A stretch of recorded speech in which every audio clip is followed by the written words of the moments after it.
Hey, Chris Clausen here with the 5 things you should be looking at when it comes to boat insurance. Now, the first thing has to do with the hull coverage, or the coverage on the boat itself. Now, obviously you want to make sure you have enough insurance on the boat, but when was the last time you reviewed that policy to make sure that the limit on the policy reflects the current value of the boat? I've seen people overinsure their boat by 50% or more, and the premium on your boat insurance is directly related to the value on the boat. So you could be paying 50% more in premium than you need to. So make sure that the limit on the hull reflects the current market value of your boat. Hey, while we're talking about that, do you have agreed value coverage or do you have actual cash value on the boat? Certainly, agreed value is much better because the company agrees in advance how much they're going to pay you in the event of a total loss on your boat, where the actual cash value on the hull would only pay you the book value, and certainly not quite as good at all. The second area of concern when it comes to boat insurance is the liability insurance, and that's the coverage in case someone gets hurt while they're on your boat.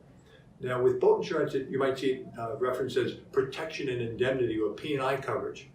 But you want to make sure that you have enough insurance to comply with the requirements for your personal umbrella, assuming you do have that.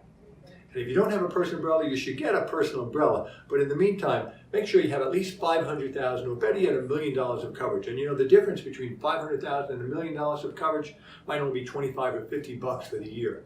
So that certainly would be a good investment. The third area of concern on boat insurance is hurricane haul-out coverage. Now, this will pay or reimburse you for all or part of the expense you have to take the boat out of the water in the event a hurricane is on the way. So make sure you have that endorsement and check your deductible. You're probably not going to put a small claim in on your boat insurance, so why pay a higher premium on a lower deductible? Considering increasing the deductible, and you can see considerable savings there. Hey, while we're talking about savings, the last area I want to talk to you about is, are you getting all the credits that you're entitled to?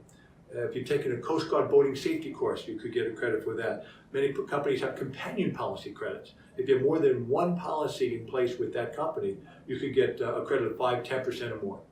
Hey, if you have any questions, give me a call, 631-744-1393, or send us an email, info@clausenagency.com.